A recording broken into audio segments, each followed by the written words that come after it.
ఈ టిప్స్తో మీరు చికెన్ చేయండి, చాలా బాగుంటుంది. లొట్టలు వేసుకొని తినేస్తారనండి. ఇదైతే మీకు రైస్లోకి కానీ అలాగే చపాతీకి కానీ దోశకి కానీ చాలా అంటే చాలా బాగుంటుంది. ఈ విధానంతో చేసి మీరు మీ ఇంట్లో వాళ్ళకి పెట్టండి, లొట్టలు వేసుకొని తినేస్తారు. చాలా స్పైసీగా చాలా టేస్టీగా ఉంటుంది. మీకు నచ్చినట్లయితే లైక్ చేయండి, షేర్ చేయండి అండి. వెల్కమ్ టు మై ఛానల్ అక్క చేతి వంట. నమస్తే అండి. మీరందరూ బాగుండాలి దేవుని మనస్ఫూర్తిగా ప్రార్థిస్తున్నాను. నేనైతే కొన్ని చిన్న టిప్స్తో నేను చికెన్ చాలా త్వరగా చేయబోతున్నాను. దానికి కావాల్సిన పదార్థాలు: చికెన్ అయితే ఒక 1/2 kg తీసుకున్నాను. శుభ్రంగా ఒక 3 times కడిగేసి పక్కన పెట్టేశాను. ఆనియన్స్ మీడియం సైజు ఒక 2 తీసుకున్నానండి. అలాగే నేను తరిగేసి కూడా పక్కన పెట్టాను. పచ్చిమిర్చి ఒక 2 తీసుకున్నాను. కొత్తిమీర కరివేపాకు తగినంత తీసుకున్నాను. కాజు అయితే తగినంత తీసుకున్నానండి. పట్ట లవంగాలు 2 ఇలాచీ కూడా తీసుకున్నాను. ధనియాలు ఒక 3 టేబుల్ స్పూన్ తీసుకున్నాను. కొబ్బరి కూడా పచ్చి కొబ్బరి కూడాను తగినంత తీసుకున్నానండి. అల్లం వెల్లుల్లి కూడా తగినంత తీసుకున్నాను. చేసే ప్రాసెస్లోకి వెళ్దామండి. ముందుకైతే మనం స్టవ్ వెలిగించేసుకుందాం. స్టవ్ వెలిగించి కడాయి పెట్టుకున్నామండి. స్టవ్ మనము ధనియాలు పట్ట లవంగాలు జీడిపప్పు మనం వేయించుదాం. ముందుగా మనము ధనియాలు వేసేసుకున్నామండి.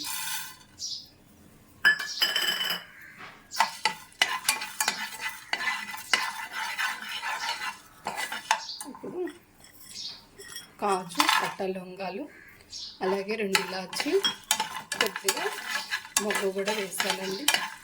ఇది కొద్దిగా ద్వారగా మనం వేసేసుకున్నాం. ఇప్పుడు ఇందులోనే కొబ్బరి కూడా వేస్తున్నామండి.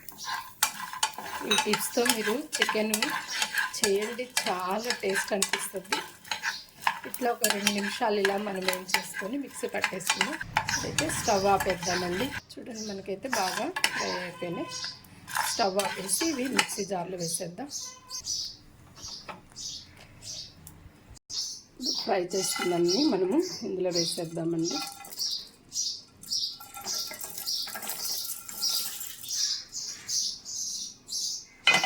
ఇప్పుడు ఇందులోని అల్లం వెల్లుల్లి కూడా వేసేద్దామండి. మనం అల్లం కూడా వేసేస్తున్నాం. అన్నీ ఒకసారిగా పట్టేసిన దానివల్ల బాగుంటుంది. చూడండి, దీనంతా మనము మిక్సీ పట్టేస్తాం, పేస్ట్ చేసేస్తామండి. పేస్ట్ చేసి మనం పక్కన పెట్టేసుకుందాము.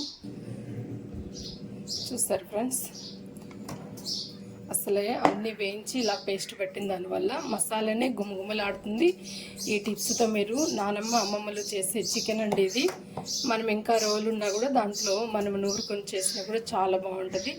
నెక్స్ట్ మనం తాలింపు పెట్టేస్తాం. Chicken stove వెలిగిస్తాం.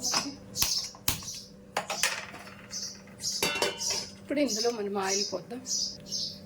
తగినంత ఆయిల్ వేసుకుందామండి. అసలు ఇలా చేసి పెట్టండి, ఎంత బాగా లొట్టలు వేసుకొని తినేస్తారు చికెను. మనము ఆనియన్స్ వేసేస్తాం.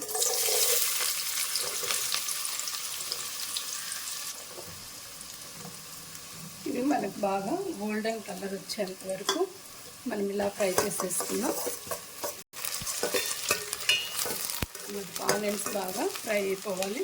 ఇప్పుడు ఇందులోనే మనము కొద్దిగా కరివేపాకు పచ్చిమిర్చి వేసేద్దాం. అలాగే కరివేపాకు కూడా వేసుకున్నాం. కొద్దిగా కొత్తిమీర కూడా వేసేస్తున్నామండి. బాగా ఫ్రై అయిపోవాలి ఈ 2 కూడా.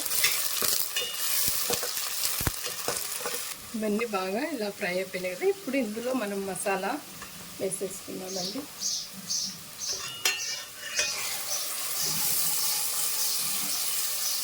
ఈ జార్లోనే కొంచెం వాటర్ పోసి కూడా పోసేద్దాం. వాటర్ పోసేస్తామని కొద్దిగా ఫ్రై అయిపోతుంది, వేగుతుంది అండి. ఆయిల్ కొద్దిగా పైకి తేలేంత వరకు మగ్గనిచ్చి మనం కొద్దిగా పసుపు ధనియాల పొడి కారము వేసేస్తామండి. కొద్దిగా మనకు మగ్గాలైతే మధ్యలో మనం కలుపుకుంటూ ఉండాలి. ఇట్లా వాటర్ పోసిన దానివల్ల మనకి కింద అడుగనేది మనకు అంటుకోకుండా ఉంటుందండి.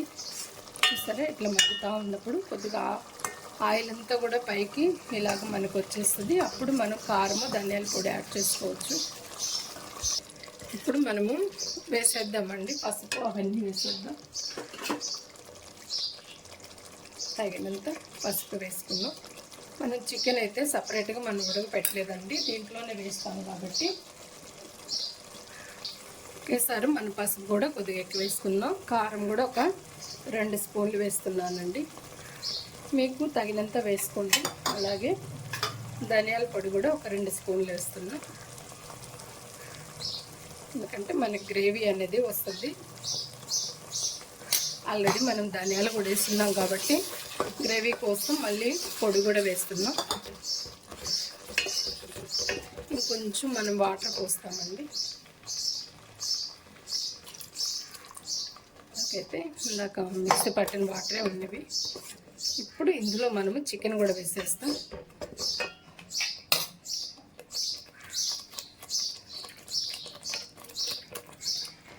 ఈ టైపు మీరు చేసి పెట్టండి, అస్సలు మిమ్మల్ని జన్మలో మర్చిపోరండి. తిన్నంతసేపు మిమ్మల్ని గుర్తు చేసుకుంటూనే ఉంటారు, అంత బాగుంటుంది ఈ చికెన్ కర్రీ అయితే. ఈ మసాలాలోని ఒక 5-7 మినిట్స్ మనము ఇలాగే మగ్గనిచ్చేసామంటే తర్వాత ఆయిల్ పైకి తేలేదాకా మనము మగ్గనిద్దాం. ఒక 5-7 నిమిషాలు మనం మగ్గనిద్దామండి. ఇప్పుడు ఒకసారి మనం మూతేద్దామండి. చూసారా ఎంత గుమ్మలాడుతుందో.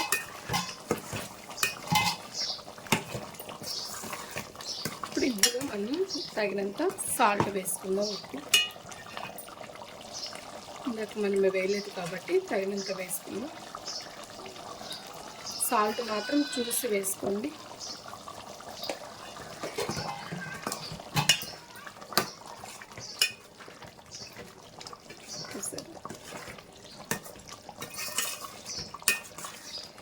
ఎంత బాగుందో చికెన్. ఇప్పుడు తగినన్ని మనం వాటర్ పోసుకుందామండి. మనం రైస్కి పెట్టుకుంటున్నామా లేదా చపాతీకి పెట్టుకుంటున్నామా అలాగే దోసకి పెట్టుకుంటున్నామా దాన్ని బట్టి మీరు వాటర్ పోసుకోవాలండి. దాన్ని బట్టి మీరు కారం కూడా చూసుకొని వేసుకోండి. ఇప్పుడైతే మళ్ళీ లో టు మీడియం ఫ్లేమ్లో ఒక 10 మినిట్స్ నుంచి 15 మినిట్స్ వరకు మనము లో టు మీడియం ఫ్లేమ్లో మాత్రమే ఉడకపెట్టుకోవాలి.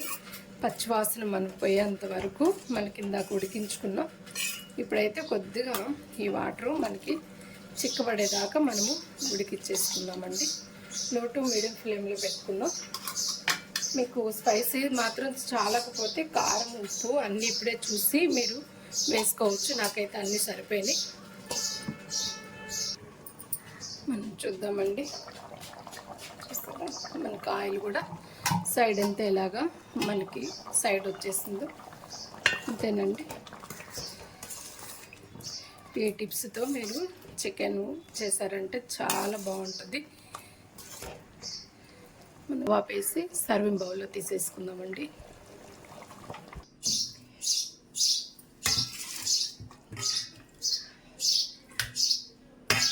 ఎంత బాగుందో చూసారండి. ఇది మనకి దోశలో కానీ అలాగే రైస్లో కానీ చపాతీలో కానీ పుల్కాకు కానీ బిర్యానీ కానీ చాలా బాగుంటుందండి. ఈ టిప్స్తో మీరు చికెన్ కానీ చేశారంటే ఎంత బాగుంటుందంటే అంత బాగుంటుంది.